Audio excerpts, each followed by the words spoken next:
प्रवक्ता ग्रंथ अध्याय 2 ईश्वर के प्रति कर्तव्य। पुत्र, यदि तुम प्रभु की सेवा करना चाहते हो तो विपत्ति का सामना करने को तैयार हो जाओ। तुम्हारा हृदय निष्कपट हो और तुम दृढ़ संकल्प बने रहो। विपत्ति के समय तुम्हारा जी नहीं घबराए। ईश्वर से लिपटे रहो, उसे मत त्यागो, जिससे अंत में तुम्हारा कल्याण हो। जो कुछ तुम पर बीतेगा उसे स्वीकार करो तथा दुख और विपत्ति में धीर बने रहो, क्योंकि अग्नि में स्वर्ण की परख होती है और दीनहीनता की घड़िया में ईश्वर के कृपा पात्रों की। ईश्वर पर निर्भर रहो और वो तुम्हारी सहायता करेगा। प्रभु के भरोसे सन्मार्ग पर आगे बढ़ते जाओ। प्रभु के श्रद्धालु भक्तों, उसकी दया पर भरोसा रखो। मार्ग से मत भटको, कहीं पतित न हो जाओ।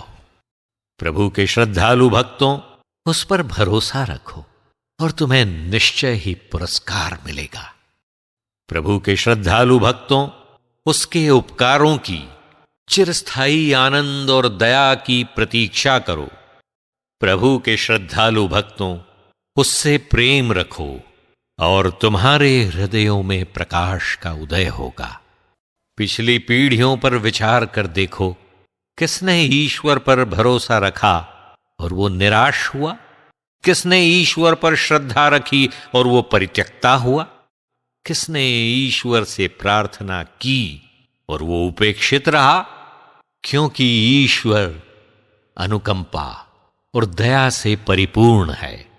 वो पापों को क्षमा करता और संकट के दिन हमें बचाता है। धिक्कार कायर हृदयों, निष्क्रिय हाथों और उस पापी को जो दो मार्गों पर चलता है। धिक्कार निरुत्साह हृदय को जो भरोसा नहीं रखता, इसलिए उसकी रक्षा नहीं की जाएगी। धिक्कार तुम लोगों को जो धैर्य खो चुके हो। तुम क्या करोगे जब प्रभु लेखा लेने आएगा? जो प्रभु पर श्रद्धा रखते हैं वे उसकी आज्ञाओं की अवज्ञा नहीं करते। जो उससे प्रेम रखते हैं वे उसके मार्गों पर चलते हैं। जो प्रभु पर श्रद्धा रखते हैं वे वही करते हैं जो उसे प्रिय है। जो उससे प्रेम रखते हैं उसकी संहिता उनका संबल है। जो प्रभु पर श्रद्धा रखते हैं उनका हृदय प्रस्तुत रहता है। वे उसके सामने अपनी आत्मा को पवित्र करते हैं।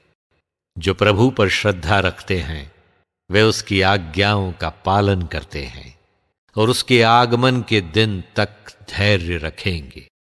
वे कहते हैं, हम मनुष्यों के हाथों नहीं बल्कि प्रभु के हाथ पड़ जाएंगे, क्योंकि वो जितना महान है उतना ही दयालु भी।